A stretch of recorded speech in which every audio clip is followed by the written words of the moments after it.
This is The Culture. Hello, everybody. Welcome back to another episode of the Cinema Wave podcast. Today, we will be discussing the latest Netflix animated hit, Scott Pilgrim Takes Off, directed by Abel Gongora. My name is Michael Peniston. I'm one of your hosts. Today, I'm joined by our co-host for the episode, Vinny Albano. Hello. Pleasure to be here with you today. Yeah, it's a pleasure to have you here today, Vinny. Thank you. Yes, today is actually Vinny's first podcast appearance, so we just want to give it up for that. Let's go, Vinny. Woo, woo, woo, woo, woo. Thank you. I appreciate that. No problem. And what no other better episode to bring it in with Scott Pilgrim. You know, I feel like animated just series and animated just the genre of animation itself is just a very underlooked genre. I feel like we have a lot of just great stuff coming out of the genre itself, especially now. People are getting more creative, and we're seeing a lot of these animations and a lot of these animes starting to appear on these streaming services. So Netflix, you know, taking up this Scott Pilgrim show, it's a pretty big deal. So how did you feel about this adaptation of the show? I really enjoyed Scott Pilgrim Takes Off. Okay. I think, honestly, the entire series, I was having a blast all throughout. I thought it was incredibly intuitive, incredibly inventive. Okay. It was gorgeous from an animation standpoint and art direction standpoint. And I thought it was extremely funny. Like, that was easily the best part. I mean, the original film, Scott Pilgrim vs. the World, which is one of my favorite films of all time. That's one of the most hilarious movies of all time. And also just with so much lovable characters. And this show takes that and it just times it by 10, in my opinion. We saw so much more different perspectives on all the cast of characters that in each individual already lovable, and now just adding a whole new perspective, adding so much more love to these characters, and you as the audience loves them as well from that. And so funny. Yes, that was my overall thoughts. Yes, no, good overall thoughts. I agree with that statement. You know, all of those statements. You know, I feel like Scott Pilgrim is really good for its characters. Like you said, you have a lot of just good, lovable characters, and Scott Pilgrim, it wouldn't be Scott Pilgrim without the supporting characters around him, and you know, a lot of that makes up. And so I feel like you said, having, you know, just getting to see a lot of these characters, you know, kind of reprise themselves in a different light, and getting to see them, and you know, this now not only different states sort of setting, but also just not even in like a real world sort of setting, in like an animated sort of way. You know, it was really cool to see it. How did you feel though, having these the real cast, because they reprised their roles for the anime as well? So you know, we had these voices to kind of match what was once in the real live action film. How did you feel about being able to at least have that connection to the original? Honestly, I thought that was a amazing decision on their part, because, and I love the fact that everyone, like Chris Evans, Brie Larson, Michael Cera, Mary Elizabeth Winstead, I love that everyone came back. Yeah, everybody came, because their performances in the original film add so much charm to these already really charming characters, and just having them back, having them, you know, in the anime is just, I thought it was great. I really enjoyed every single one of their performances. I think later on, I definitely want to talk more about Chris Evans and Lucas Lee.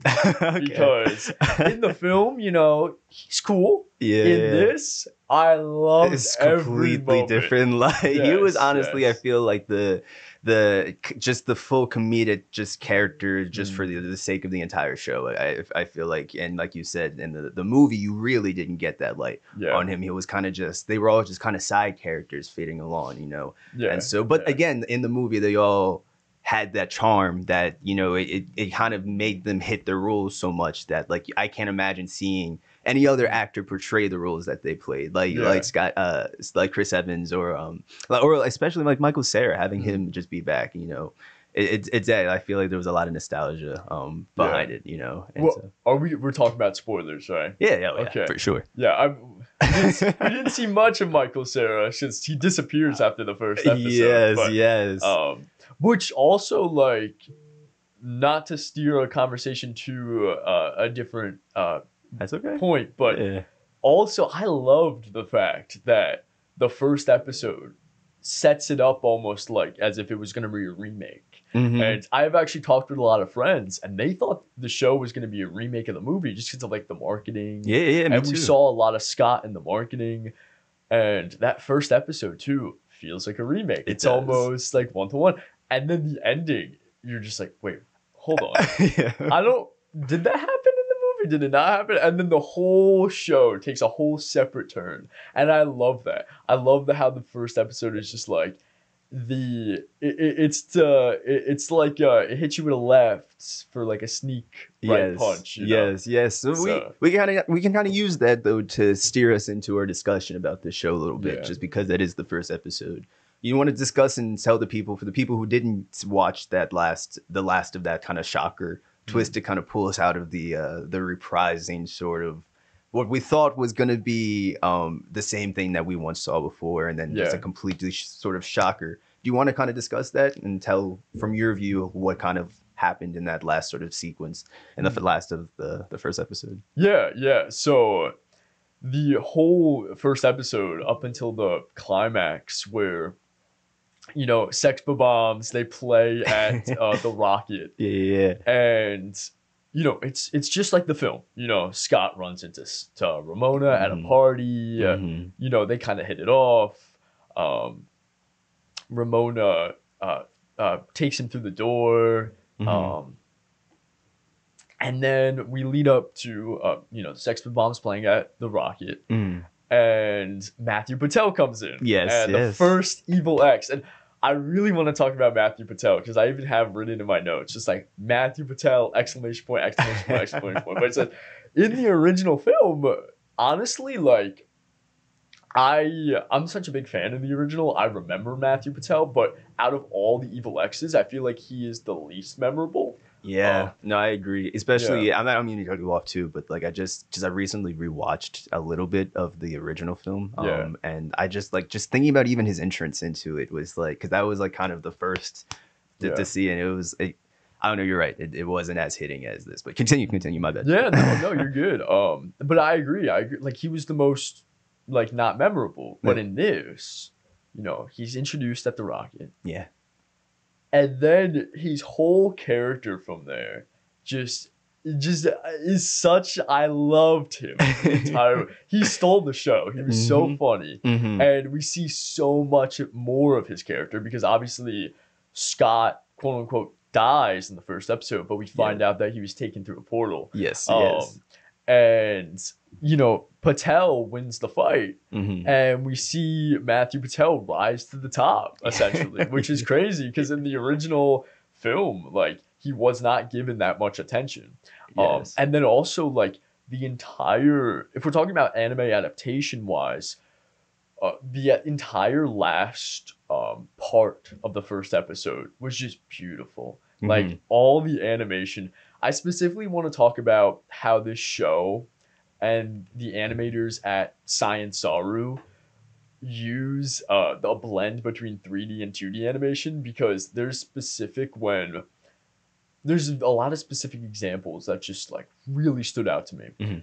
In this, when Matthew and Scott, their fight starts and there's that like 3D camera, the camera's moving in a 3-dimensional space around the character. It does like an arc shot around Scott, and I believe it then pulls back and like dollies out. And in animation format, in 2D animation, that's just like, whoa. It's just beautiful to see. It's vibrant. It just pops out so much. And I loved how the animators at Science Saru like really took the series, because Science Saru is one of my favorite animation studios. They did Devilman Crybaby, which I absolutely adore. Okay. All right. And also the director, Abel, I believe his name is, right?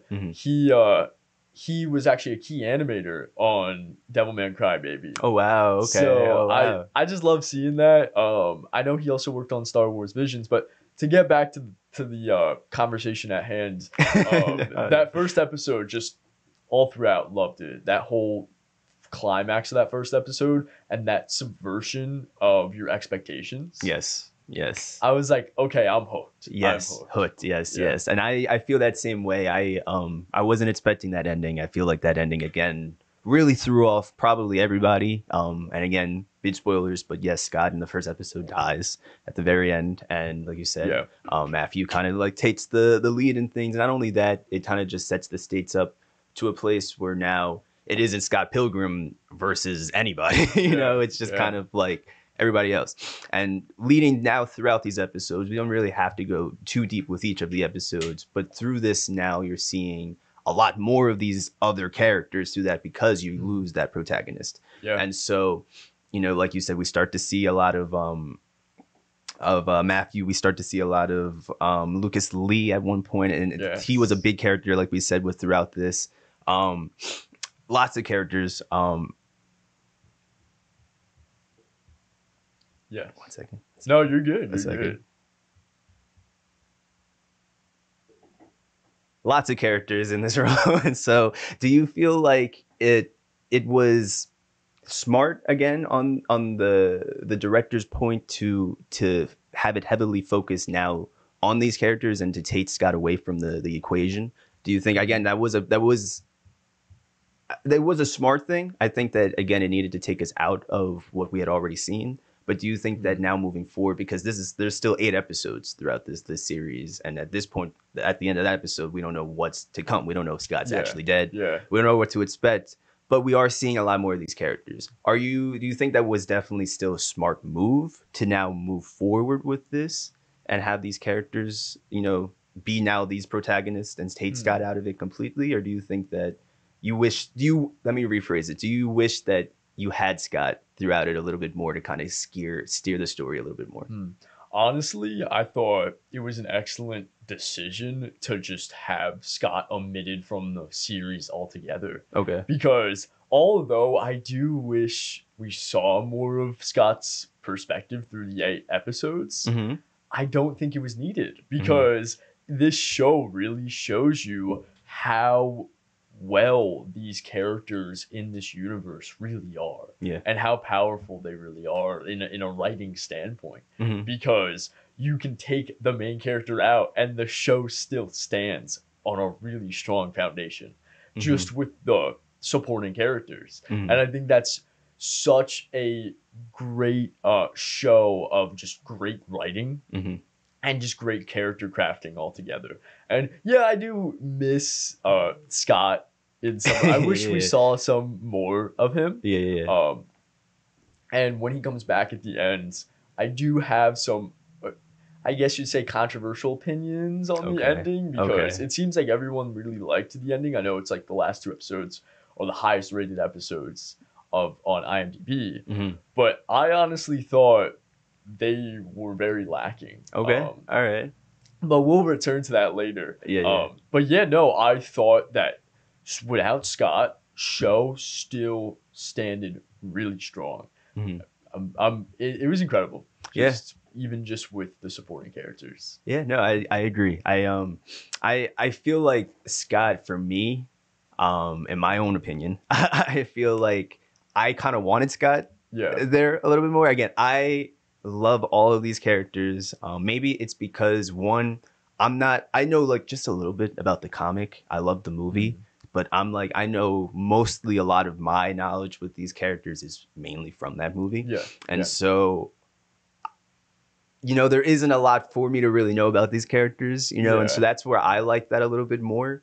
But again, I'm coming from a place with the movie where like I loved Michael Cera in that role. I love that character. I feel like it's just driven as far as him versus all of these other sort of fighting foes. And so I do kind of wish that we had Scott a little bit more in it. I mean, that's my own opinion. I feel like the first couple episodes, because maybe there was a lack of him, they were still amazing. They were still hard hitting, and I thought they had delivered a lot of comedy and a lot of action and beautiful animation.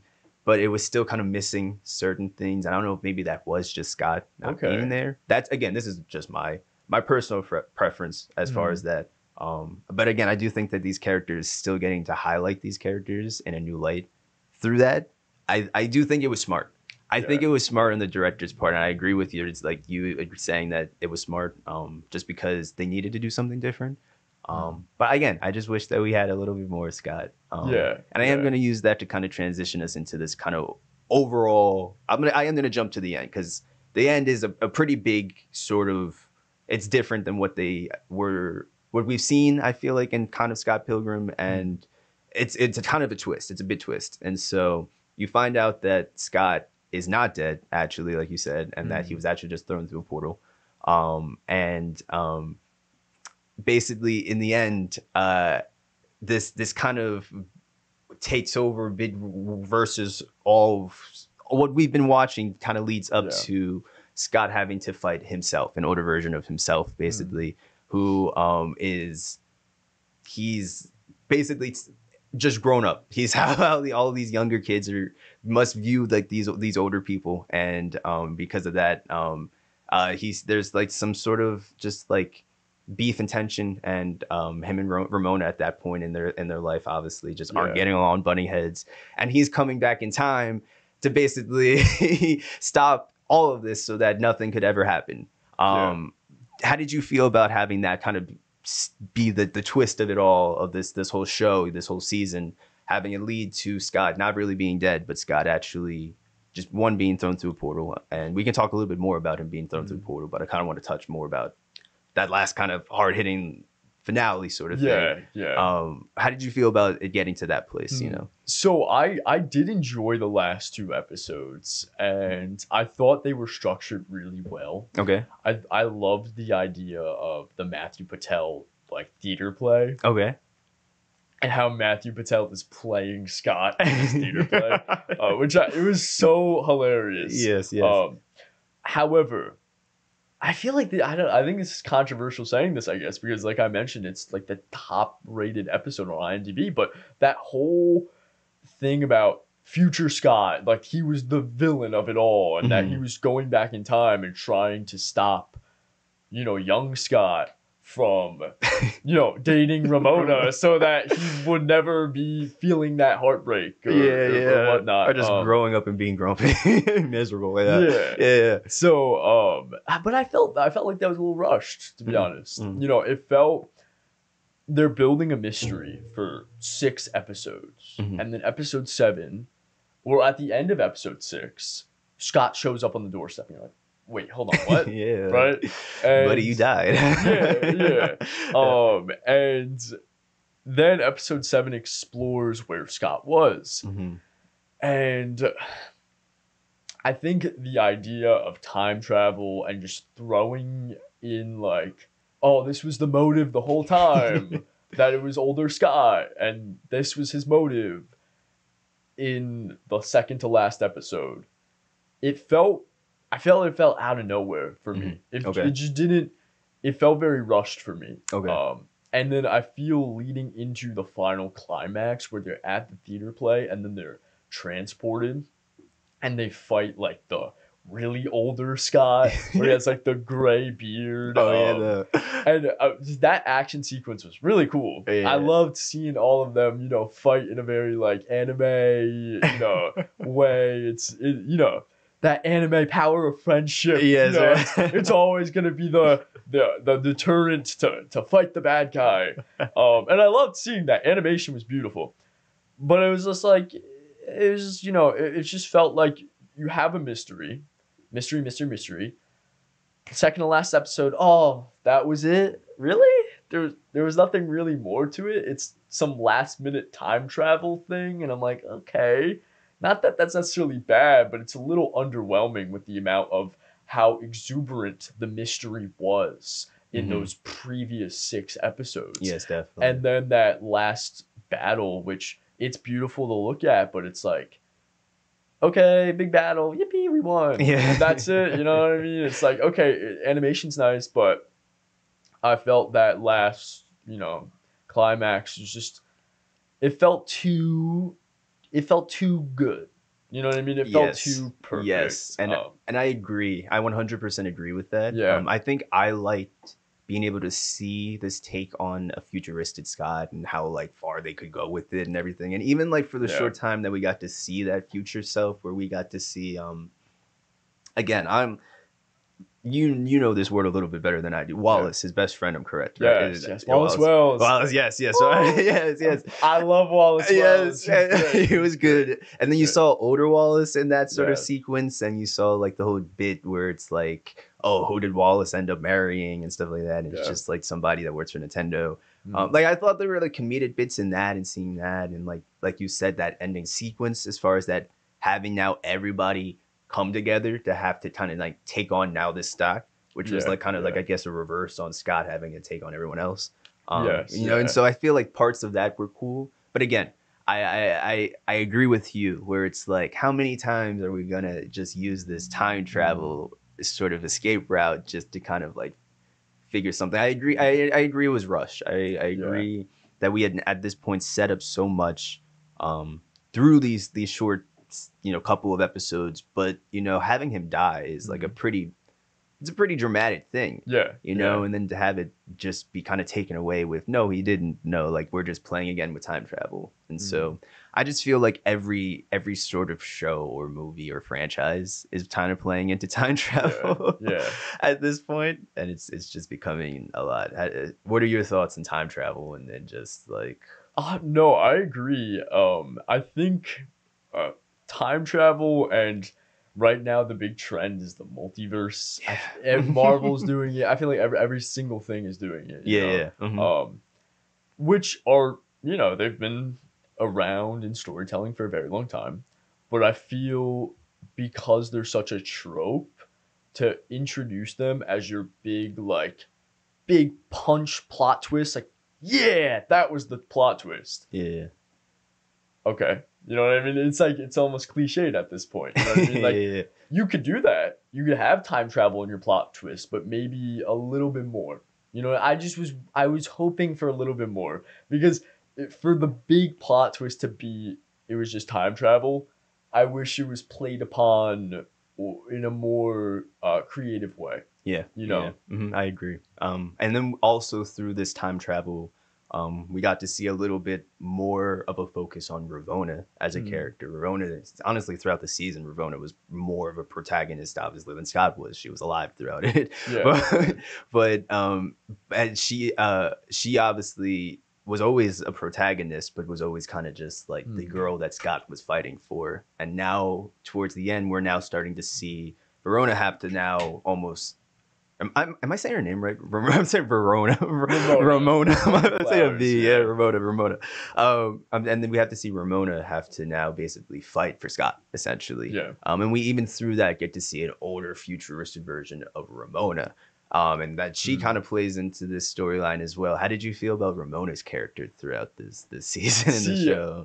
And I loved it. Okay. And I think, because I think Ramona's a really strong character. And this also brings us into the idea of Scott Pilgrim as a character and Ramona as a character in both the movie and the show, is because both of them are not good people. Like, Scott's an asshole. Like, he's an asshole. Like, he's dating a high schooler. On top of that, like, I remember specifically in the movie, there's that one scene where he talks about, I believe it was Kim, his band, his drummer in Sex Bob-ombs. He used to date. In the movie, he's like, I was in high school. She had freckles, And that's like it. Like, that's all you remember about your ex. Like, you realize that, like, Scott has an aesthetic to him, and, he's nerdy and funny and he's cool, but he's like an asshole. Like, he really, you know what I mean? And Ramona's not all too better either, you know what I mean? Like, she has her flaws. You can kind of see that through her exes at that point too. You know what I'm saying? Plenty of them. Exactly. Like 7 evil exes, a whole league, right? So, continue.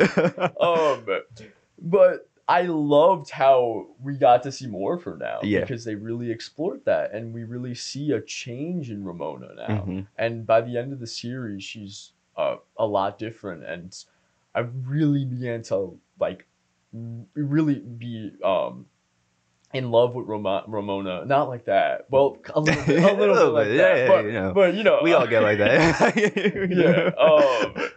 So, but I really loved Ramona's character. Yes, she was. No, 100%. And I loved seeing her like go out of her way in this almost detective like style where she's trying to investigate all these little plot threads to uncover the mystery. I thought it was intriguing. I thought it was very intriguing. I agree. I feel it was really intriguing. It was really intriguing also because I feel like in past renditions, obviously, that we've seen with these characters, it's always again it's been always a chase for Scott at this point. Yeah. And so it kind of again brought new light onto Ramona and showing that, oh no, she actually does. There is like the part of her that really does care for Scott. Like it isn't just like again like something that we're just watching and it could be like something else. Like no, like this kind of confirmed a lot for her character in terms of Scott and even previous things that we've seen. I feel like this just showed a lot more vulnerability to Ramona that we haven't seen before. And so I definitely appreciated also having her character in this light throughout the show. But I feel like, how did you feel just overall about the animation style throughout all of the season at this point? Because each episode I feel like kind of had their own sort of play into the animation style, but it also obviously had that animation. Like one episode specifically was the episode of the play, I believe it was, where they were doing maybe I'm mixing episodes up, where they were doing like the cutaway interviews. Oh, that was episode 5. That was 5. Yeah, yes. The movie set. The movie set, yes. Or like having something like that where it's just like it kind of just takes you out this world all of a sudden. Like, oh, okay, now you're like kind of like in like an Office episode sort of thing, seeing these characters as in this light, where you do kind of see a bit more of Lucas Lee's character comedy traits, and you see a little bit more of Verona and stuff like that.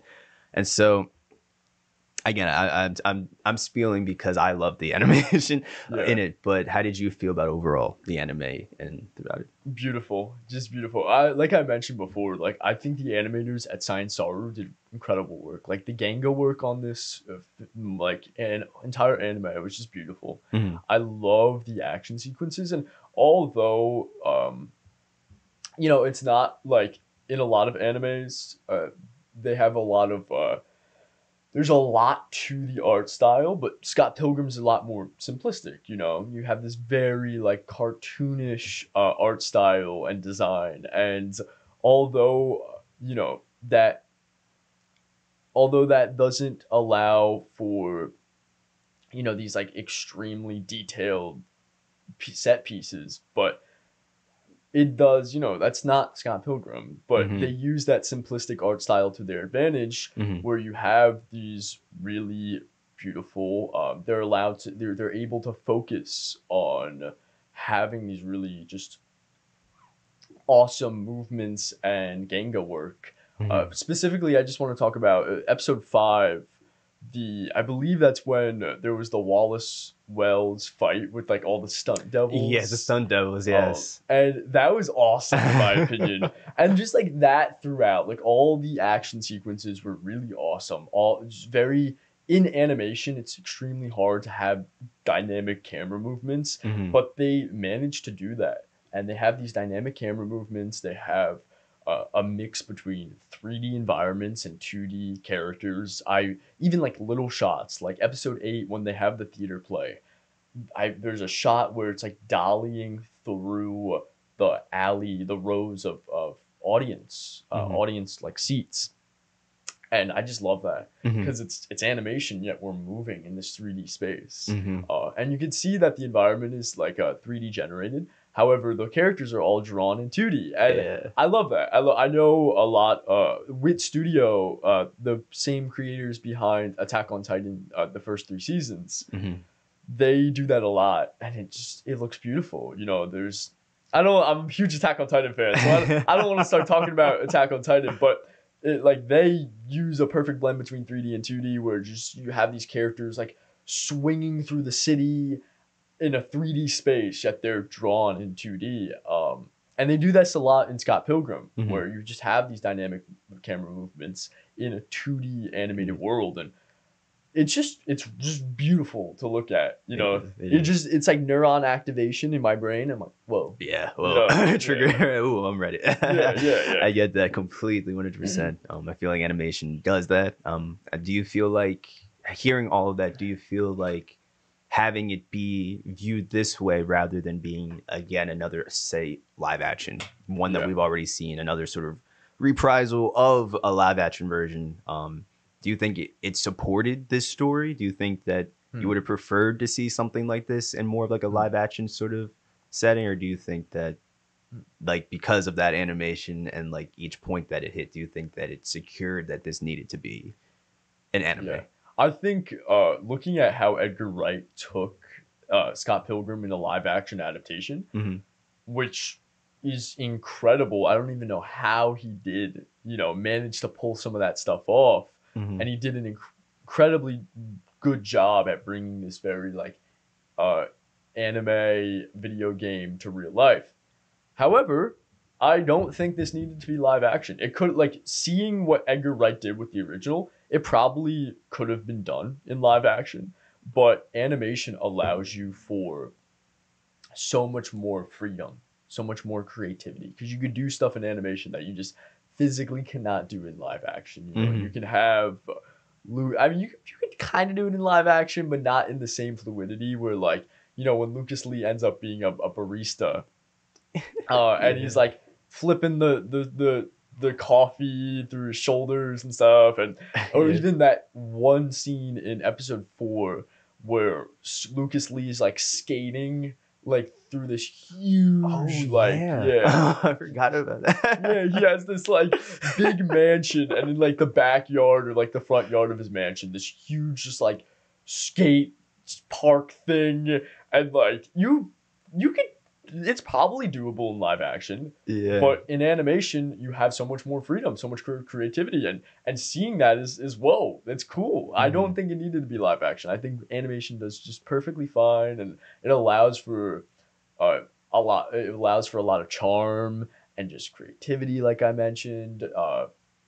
Other moments like which I love this episode when Roxy Richter and Ramona fight, and they're like traveling through movies, and they're in like a samurai movie, and then they're in like an old timey movie, and I love that. That's cool. It's super inventive, and I don't think I think it's justified to have it in an animated form. Yeah, no, 100%. Do you think that it's revolutionary, at least this version, these effects, these visuals that we're seeing? Do you think that it's fitting this sort of a revolutionary act? Because you did mention that it is like number of like on IMDb. What number is it on IMDb? There's a website called AniList that I use to keep track of anime. And it's number 14 of all time on streaming service. Only streaming service. Anime. Service. Okay. All right. Do you think that that's deserving of that spot? And do you think that what we've seen is revolutionary in anime? Yeah. So here's another thing too. That's the thing. I think it's a good spot to have. Okay. I think, and I'm hyping this anime up, and I loved it. Don't get me wrong. I had a super fun time beginning to end. However, if it was like higher than, for example, number 4 on here is Cyberpunk Edgerunners, which I don't know. Have you watched Cyberpunk Edgerunners? I've seen Yes. There was if I'm not mistaken, a live. No, I haven't seen it live. So ignore everything I just said. No, all good. Explain it to me. Yes. Yeah, so there's an anime, okay. Cyberpunk Edgerunners, which is an incredible anime. It's number 4 on AniList for streaming service anime. Okay. Excluding anime that were on TV or home video from the years. If it were somewhere in those like higher top 5, I would probably be like, yeah, no, it doesn't. It's not that revolutionary, which is another thing, because this is where it's beginning to get a little interesting, because although, like I mentioned, I enjoyed it beginning to end, had a lot of fun. is the show necessary per se? That's the thing. Oh, that's a really good question, actually. Okay. All right, kind of get into that. It's like, is the show necessary? Not really. Like, we didn't really need the show. Yeah. Because Scott Pilgrim versus the World already stands on its 2 feet really well. It's a classic. Yeah. However, I think the show, like I mentioned, I think it was a lot of fun. I enjoyed it a lot. And I am glad it does exist because it allows for different perspectives into these characters' lives that we don't get as much perspective in the film. Yeah. So yeah. All right. I know that the creators they mentioned that they only viewed this show being itself one season. We might not get to see at least a reprisal of these characters in the animated form. We could. Who knows what could happen? Going off of that statement, you don't think that we then need anything like that? You don't think that we need to be able to move forward? You think that this kind of, again, just stands on itself just like the movie? You do? Yeah, I don't think we need any continuation or anything. I think it's fine just as an 8-episode little like side story type of beat type thing.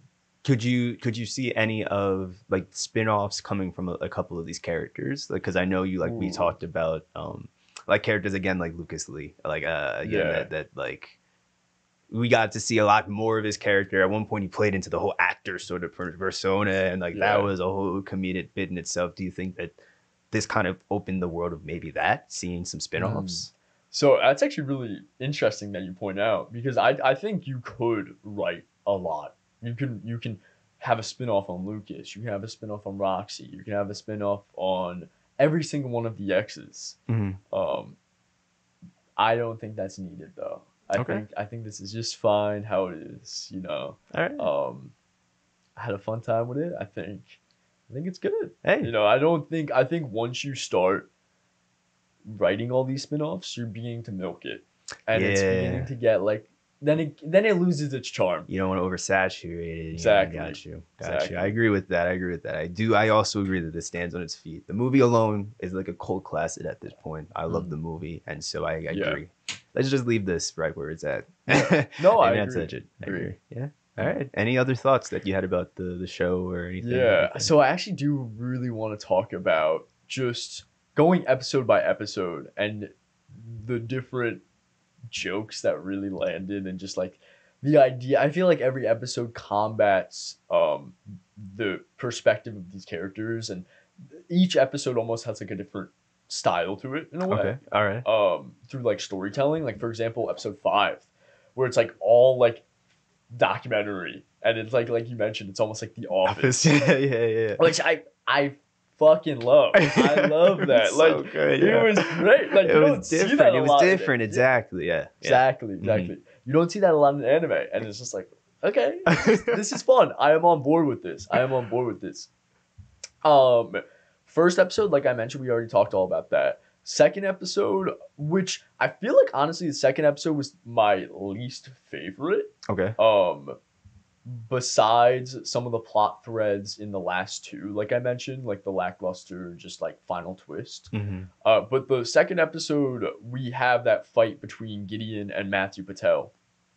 And I don't know. I don't remember too much about that episode. However, I did like how that was really setting up the series as like, wow, this is gonna be different. Yeah. This is gonna be different. All right. Yes.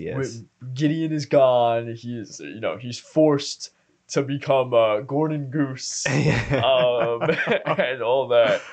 Episode 3, which I mentioned, I really want to talk about Roxy Richter, because that whole episode in like the video rental place, and they're jumping through different movies and different environments, and just that animation. I have a video on my phone that I took of just like when Ramona and Roxy, like they clash together, and then I believe that do you know JoJo's Bizarre Adventure? Yes, I do. I think they make a JoJo reference, because Roxy pushes Ramona through the door down the stairs, and she goes, "Ora!" like how in JoJo, they get the "Ora." Yeah. That's like one of the only animes I've seen too. And I was like, oh shit, right? Wow. I didn't But even notice Roxy that. Richter too, just super funny. Love the whole joke about we can be friends with benefits, and that was great. That was great. Yeah, yes. Yeah, no, I agree. I there were again certain points in those first couple of episodes that for me I feel like were just more so comedy hits and comedy beats and moves of the story in a way. Again, kind of playing back into like that whole like was any of this really necessary? For me, I feel like maybe I saw that beginning portion as good and funny, but almost like why? like why are we watching this? So I think it didn't fully hit as hard for me and stuff like that. But I still feel like you said, all of those beats were still hilarious. All you know, I said, so yeah, to see, and especially Rotzi. Yeah. No, that's actually a compelling point that you bring up because I had a lot of fun with it, but I feel it is a lot of comedy throughout, and take away the comedy and there's not a lot of substance, you know?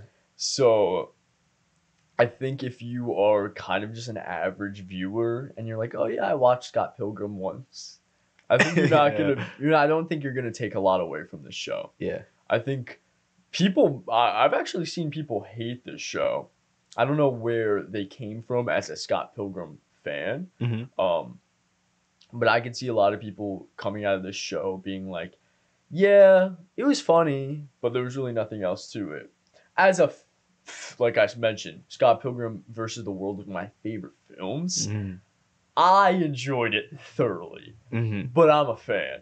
So would you say you're also in the same demographic as me, or are you more of like an average viewer? I feel like I love that movie. I do. I don't like. I've seen it more than 5 times. Yeah. So I feel like that's better than most. I do. And I feel like, and I know those characters, but I still don't know enough. Like, do you know like the comic? Like, did you follow like even all of that before all these You didn't? Okay. No. I want to read it one day, but. All right. See, like, again, I didn't follow any of that. So I love the movie. Yeah. But like, I probably am not as like I feel like I'm probably like here. You're probably like, right. You probably like watched it probably 10 times, and I watched it. You know what I mean? So I don't know. I definitely fall in that boat a little bit, where it's like, yes, it had these beautiful moments of comedy, of seeing these characters in new lights, and just animation and all together. But it just, again, it didn't fully hit as hard. But it still did hit hard because I love Scott Pilgrim Takes the World. Like that whole movie again is like a cult classic at this point. So I don't know. I agree. I do want to talk about. We talked about the first 3 episodes and the last 2 episodes, but episodes 4, 5, and 6. I want to talk about them because episode 4, whatever. Okay. Where it's like we're introduced to Lucas Lee in his big mansion. Okay. And he's skating, and it's like that one song where it's like whatever, but which I thought was funny. I don't know if that was like a famous song. I've never heard it before. I don't believe so. It could have been something that they made for the show. Okay. So, yeah. I thought it was super funny because it matches Lucas Lee's like whatever personality. And seeing him, and also really want to talk about the whole plot point about the subplot about the movie and the movie set. I thought that was honestly my favorite part of the show, where I thought it was so meta. It was so meta. You have this movie set that is written. The movie is Scott Pilgrim versus the World. Yeah. And then we find out that like Ramona traveled back, and like, you know, it was all done. The script was written so that it can have Scott see a movie of himself and be convinced to get back with Ramona to undo the things that older Scott did. And older Scott was like, no, you shouldn't be with Ramona. She's gonna break your heart and you're gonna become miserable. I just love that whole episode 4, 5, 6 where you're just following the movie set, And like we mentioned, that super creative episode 5 office style episode. Yeah. I loved that. I don't know about you. What was your thoughts on that? I love that. Yeah. I agree. That was probably my favorite episode of that. I know that with Scott Pilgrim, they're always, again, with these, they're all their own sort of stories and their own sort of takes, Yeah. but that they're all still connected in some way or another. And to have that kind of connect the piece that we've seen before and everything, I feel like that was just, it was beautiful to see, watch like real time and be like, oh snap, like they're making this movie. And like, again, how it played into, again, that kind of twist as far as like them having to make why they were even making the movie for the reason Scott to fall back in love, but like knowing that again, like there was a lot of things playing into that, and if he was even kind of dead and stuff like that. And so I feel like that was really smart, and it was so genius how they had those kind of talking head interviews again. Yeah. I just feel like we got so much. I feel like again, it was like The Office, like put out The Office, and so like those were some of the funniest moments I think in all of the season. To be honest, I agree that episode was very strong, and I don't think it's an easy thing to do that sort of animated, sort of shaky, sort of hand style like that you got in some of those scenes and stuff like that. And so I feel like that was really good to see, and that was definitely the best episode of the season. I loved it as well. Just like I mentioned, I think that honestly that was my favorite plot thread. I don't really have many other thoughts. However, the Wallace Wells and Todd Ingram romance was the funniest shit. I loved that. Like, because Wallace is honestly a badass. Like, he's just like, it's an on-set thing. After the movie's done, romance is over. And Todd is like all goo eyes, and he ends up retiring as a vegan, because he's so depressed that Wallace isn't in love with him. I loved that whole subplot kind of joke. That was my last. They kind of stretched it. It was honestly like a pretty big. Now I'm remembering it was a big subplot because he was like kind of like just like pulling hearts, and he did not care at all. Now I'm thinking about it, and that was a big as far as who was it? Tom? Who was the other character that was involved with Wallace in the relationship? So we had Wallace Wells and then Todd Ingram. Todd, that's who it was. Yeah, Todd. He was like heartbroken. They milked that too, being heartbroken. You're like working out, I think, at some point or something like that they did. That was a really funny sort of bit. Wallace's character alone is just a really funny character. Him being so hard hitting the way it is. Yeah. Every scene he's in just takes the show, and I believe it's Kieran McCulkin. Yes, Kieran. Yep. Yeah. He does such a great vocal performance. Yeah. It's just like that. That like very like monotone, like I don't really give it was like just a one thing. Who cares, right? Whoa, you did a perfect impression of that. Holy shit. I love his voice performance. Yes. Going back to, I feel like every character from the movie just fits their role so much to the point where even their voice fits it, and it's perfect. And so that was a very funny storyline, and again, I feel like this whole show was comedy. I feel like it was just to really see what they could probably do, what they could play with and see, and it was cool to see. I'm happy that we saw it, but again, it was. I think you hit it on the nail with. Was it really necessary? It was just cool to see. It was just cool to see. But anything else? Not really. I guess final ratings. If you have a final rating, do you? Ooh, I feel like I would give this.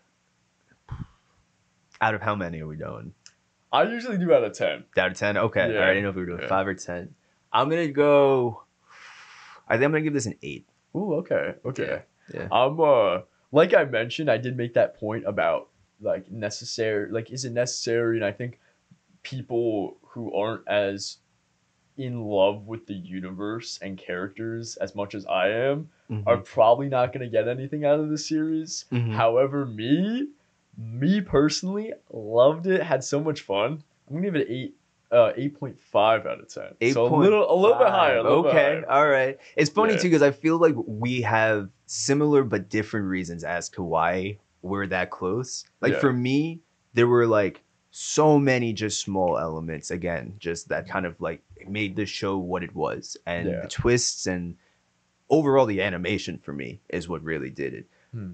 But like certain character things and storylines and stuff like that Yeah. that I probably am just not too attached to. That's probably why you probably have it so high. So it's funny to see where we both stand with this show, but that we still have it as high as we do, you know? Yeah. Yeah. No, but yeah. That's it. This is a That's good it. conversation. Very man. good Really enjoyable. conversation. Yes. All right. Well, thank you guys for joining us for our Scott Pilgrim Tates Off discussion. Be sure to subscribe to our page and even give us a like, as it goes a very long way. Comment your thoughts on Scott Pilgrim below. We would love to hear what you guys thought of the show and what we had to say. If you don't already, follow us at Cinema Wave Media on Instagram, TikTok, Facebook, and Threads, as well as at _Culture Wave Media, where you can find us on Instagram. Once again, I am Michael Peniston, signing off. And I'm Vinny Albano. Thank you guys.